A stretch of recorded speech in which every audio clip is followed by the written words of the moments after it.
My dear students, मैं हूं मुदिता और आप सभी का स्वागत है मुदिता आईएएस वॉरियर्स में। क्लास 10th की वर्कशीट नंबर 39 आज हम डिस्कस करेंगे और ये वर्कशीट 3 अक्टूबर 2020 के लिए वर्कशीट है जो आपको करनी है। तो देख लेते हैं आज आपको क्या न्यू टॉपिक पढ़ना है। आज आपको राष्ट्रीय अर्थव्यवस्था की जीवन रेखाएं में क्या पढ़ना है, पाइपलाइन। इससे पहले हमने रेल परिवहन के बारे में पढ़ा, उसके लाभ देखे और उससे पहले हमने सड़क परिवहन के बारे में पढ़ा था। तो देख लेते हैं पाइपलाइन के बारे में आज क्या बताया गया है। भारत के परिवहन मानचित्र पर पाइपलाइन एक नया परिवहन साधन है। यानी परिवहन के आपने अलग अलग साधन देखे, हाईवे देखा, ठीक है, रोडवेज देखा, रेलवेज देखा। इसके अलावा एक परिवहन क्या है, पाइपलाइन भी हमारा जो मैप है इंडिया का उस पर एक नया परिवहन बन गया है। पहले पाइपलाइन का उपयोग शहरों व उद्योगों में यानी तेल पहुंचाने हेतु किया जाता था। आज इसका उपयोग कच्चा तेल, पेट्रोल उत्पाद तथा तेल से प्राप्त प्राकृतिक उत्पाद तथा गैस जैसे क्षेत्र उपलब्ध गैस शोधनालयों, उर्वरक कारखानों और बड़े ताप विद्युत ग्रहों तक पहुंचाने के लिए किया जाता है। यानी पहले हम पाइपलाइन का प्रयोग केवल किस लिए करते थे, पहले हम पाइपलाइन का प्रयोग केवल पानी पहुंचाने के लिए करते थे कि यहाँ से यहाँ तक हमें पानी पहुंचाना है तो हमने पाइपलाइन लगा दी। लेकिन आज हम इसके टाइम में बहुत सारी वस्तुओं का अगर ट्रांसपोर्टेशन यानी परिवहन कहें तो पाइपलाइन के माध्यम से कर रहे हैं, जिसमें एक तो कच्चा तेल आता है, यानी जो कच्चा तेल और पेट्रोलियम के जितने भी प्रकार हैं उन्हें पहुंचाया जाता है एक राज्य से दूसरे राज्य।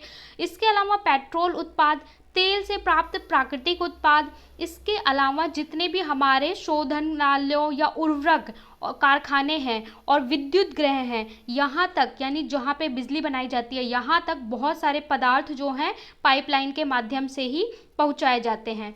ठोस पदार्थ को तरल अवस्था में परिवर्तित कर पाइपलाइन द्वारा पहुंचाया जाता है। इसके अलावा कुछ ऐसे पदार्थ जो ठोस होते हैं यानी सॉलिड फॉर्म में होते हैं उनको भी प्रेशर से, टेम्परेचर से तरल में बदला जाता है और फिर तरल बनाकर यानी लिक्विड की फॉर्म में कन्वर्ट कर कर उसे पाइपलाइन के जरिए पहुंचाया जाता है, क्योंकि ये एक अच्छा, सस्ता और सुगम परिवहन का साधन है। सुदूर आंतरिक भागों में स्थित शोधनालयों जैसे बरौनी, मथुरा, पानीपत, ठीक है, जैसे बरौनी, मथुरा, पानीपत तथा गैस पर आधारित उर्वरक कारखानों की स्थापना पाइपलाइन के जाल के कारण हुई है। मतलब ऐसे कारखाने, ठीक है, जहाँ पे जो खाद बनाए जाते हैं, उर्वरक बनाए जाते हैं, उन्हें पाइपलाइन के माध्यम से पहुँचाया जाता है, वो इसी के कारण उन कारखानों की स्थापना हो पाई है। इसके अलावा वहनांतरण देरी और हानियाँ इसमें बहुत कम होती है। अगर आप लॉस की बात करो तो इसमें बहुत कम होता है, क्योंकि पाइपलाइन जो है कई बार अंडरग्राउंड भी बिछाई जाती हैं। एक बार बिछा दिया उसके बाद जो उसका मतलब मेटल होता है वो काफ़ी स्ट्रांग होता है, जिसकी वजह से एक बार आपने पाइपलाइन बिछा दिया, इसके बाद आप साल दर साल इससे ट्रांसपोर्टेशन ईजिली कर सकते हैं। अब इसमें क्या फ़ायदा है, आपको हर रोज़ तो इसे रिपेयर करना नहीं पड़ेगा, तो इसका कॉस्ट बहुत कम आती है, इसकी लागत बहुत कम आती है। अगर आप वैसे ट्रांसपोर्ट करते नॉर्मल तरीके से तो क्या होता, आपको टैंकर बनाने पड़ते, सिलेंडर बनाने पड़ते, उसमें फिलिंग करनी पड़ती, उसके बाद फिर आपको लोडिंग के लिए ट्रक चाहिए था या ऐसा सामान, उसके बाद आपको मैन पावर चाहिए थी बहुत सारी, जो इस चीज़ को उठा के एक जगह से दूसरी जगह ले जाए लोड करके। और वहाँ पे भी तरह तरह के खतरे होते थे कि जब आप ऐसे उर्वरक पदार्थ या तरल पदार्थ लेके जाते हैं तो आग लगने की दिक्कत होती है और बहुत सारे जोखिम होते हैं। तो इस तरीके से इन सब चीज़ों से बच जाते हैं, मैन पावर भी कम लगती है और पाइपलाइन एक अच्छा और सुगम साधन है और पर्यावरण को भी ये किसी प्रकार से नुकसान नहीं पहुँचाता है। इसके बाद यहाँ पे आपको बताया गया है देश के परिवहन में 3 प्रमुख जाल, देश के पाइपलाइन परिवहन के 3 प्रमुख जाल हैं। यानी देश के जो पाइपलाइन के 3 प्रमुख जाल हैं उनको यहाँ पे आपको 3 कलर में दिखाया हुआ है। पहला जाल अगर हम बात करें, ऊपरी असम के तेल क्षेत्रों से गुवाहाटी, बरौनी व इलाहाबाद के रास्ते कानपुर तक, ये पहला ट्रैक है जो पूरा ये पाइपलाइन को कवर करता है। इसकी एक शाखा बरौनी से राजबंद होकर हल्दिया तक और दूसरी राजबंद से मौरी तक और गुवाहाटी में सिलीगुड़ी तक ये जाती है। पूरा असम वाला और जो नॉर्थ ईस्ट से लेके कनेक्ट करते हुए उत्तर प्रदेश को पूरा ये कनेक्ट करता है। दूसरा कहाँ है, गुजरात में दूसरा है गुजरात में सलावा, विरमगांव, मथुरा, दिल्ली, सोनीपत, यानी कि जो हमारा मिड वाला पूरा एरिया है गुजरात से लेते हुए, इस सारे को ये कवर करता है। और ये कहाँ तक जाता है, इसकी शाखा वडोदरा तक जाती है। अगर हम तीसरे पाइपलाइन की शाखा की बात करें तो गैस पाइपलाइन गुजरात में हजीरा से उत्तर प्रदेश जगदीशपुर को मिलाती है, और इसके साथ साथ विजयनगर के रास्ते होते होते यानी ये मध्य प्रदेश को भी कनेक्ट करती है। तो ये 3 प्रमुख पाइपलाइन हैं जिसके बारे में आपको बताया गया है देश की, और ये कनेक्ट करती हैं पूरा, और इनकी वजह से ही संभव हो पाया है, के कारण संभव हो पाया है कि जितने भी उर्वरक होते हैं और उन्हें कारखानों से एक जगह से दूसरी जगह पहुंचाया जा सके। अब आज आपको 4 प्रश्न दिए हैं। पहला प्रश्न बोला है कि ठोस पदार्थ को पाइपलाइन परिवहन के माध्यम से किस प्रकार पहुंचाया जाता है। ठोस यानी जो सॉलिड पदार्थ होते हैं, सॉलिड सब्सटेंस होते हैं, उन्हें कैसे ट्रांसपोर्ट करते हैं। नंबर 2 में बोला है आपको ऐसा क्यों लगता है पाइपलाइन परिवहन को चलाने की लागत कम आती है। आपको ऐसा क्यों लगता है कि इसके संचालन की लागत कम होती है।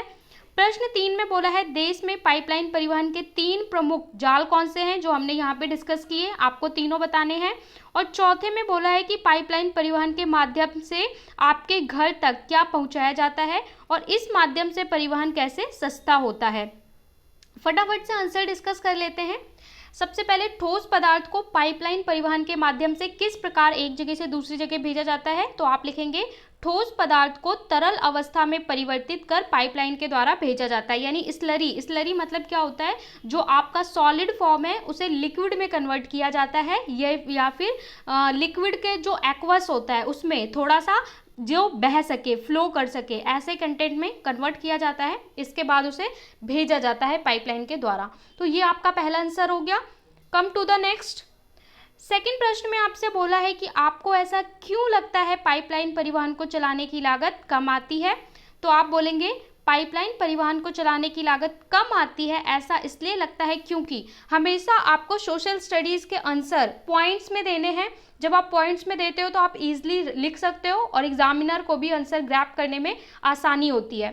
फर्स्ट पॉइंट है पाइपलाइन बिछाने के बाद ईंधन की लागत कम होती है, क्योंकि तरल पदार्थ को सीधा एक स्थान से दूसरे स्थान तक आसानी से पहुंचाया जा सकता है। जो पाइपलाइन बिछाने का है इनिशियल कॉस्ट ज़्यादा होता है, यानी एक बार बिछाने में लागत लग जाती है, इसके बाद फिर इसे सालों तक आराम से चलाया जा सकता है। तो पाइपलाइन के माध्यम से आप कहीं पे भी, ठीक है, देश में एक कोने से दूसरे कोने आराम से पाइपलाइन के जरिए सामान पहुँचा सकते हैं।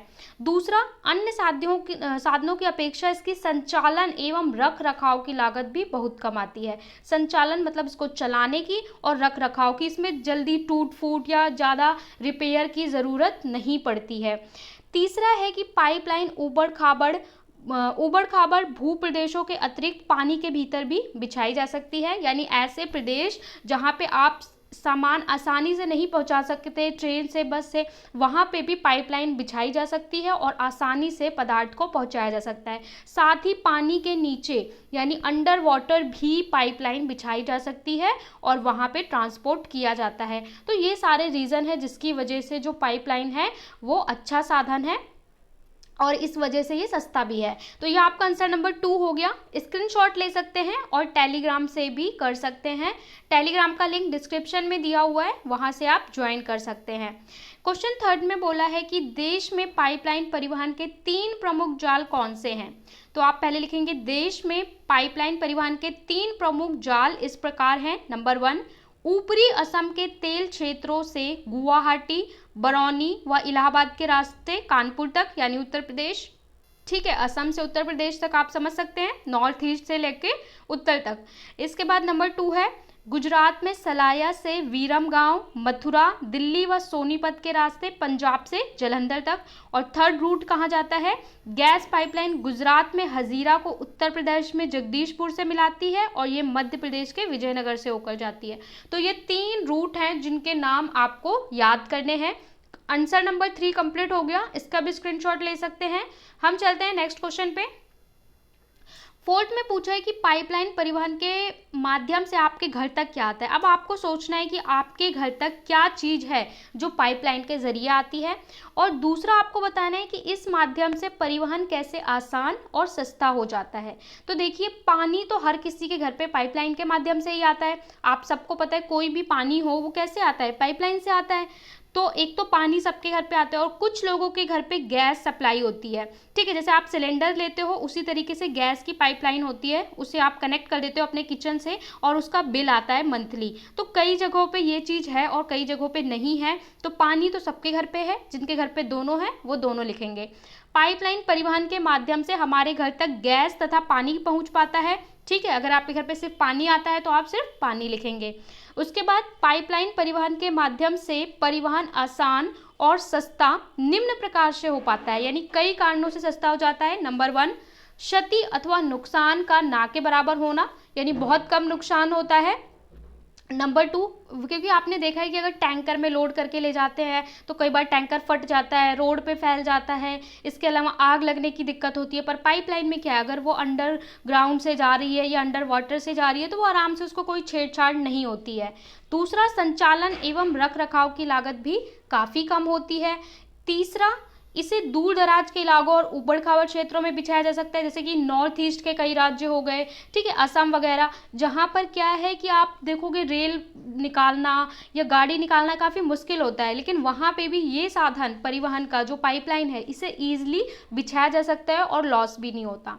पाइपलाइन पानी के नीचे बिछाई जा सकती है। ये भी आपको पता है कि अंडरग्राउंड यानी नदी के नीचे, समुद्र के नीचे से भी होते हुए समुद्र के रास्ते में भी बिछाया जा सकता है, और नदी में भी अंडरग्राउंड भी बिछाया जा सकता है। तो ये हो गया आंसर नंबर 4 का कंप्लीट एक्सप्लेनेशन।